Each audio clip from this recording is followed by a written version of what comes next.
What's the S stand for? It's not an S. On my world, it means hope. Well, here it's an S. If I think it's what it's going to be, could make you the face of a franchise.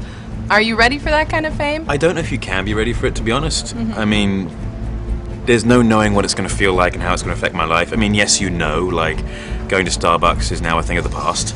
I'm trying to wrap my head around it, and I think what I'm going to do is just enjoy the journey, you know, ride the wave, and if the punches come, roll with them. I think he'll deal with it really well. I mean, he's someone who has a body of work behind him, but he just hasn't had this kind of launch pad. And I think he's really well suited for this. It'll be curious to see sort of he goes from being, you know, somewhat able to walk through the world to just being completely recognizable. It'll be an interesting thing.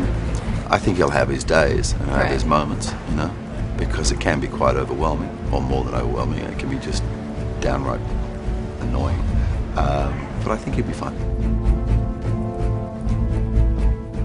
I think that Henry's a very well put together young man, and I think that he has all the qualities which are needed and required to play a character like that, and I think he's going to be great. He's going to break the curse.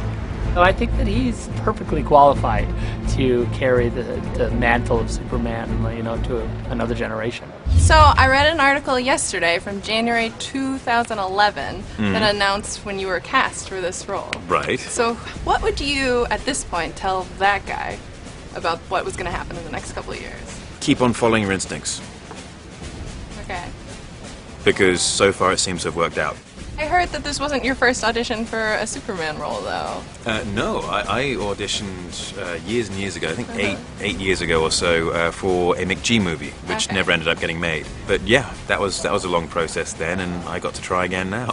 So do you believe in fate and that kind of thing? I don't believe in fate. I think it's just a circumstance, and I got fortunate enough to be this age with this experience, the right age for the character, the right kind of look, and I fit into this director's and these producers' vision of the movie. It was good fortune and good timing. What are you smiling about, Captain? I just think he's kind of hot.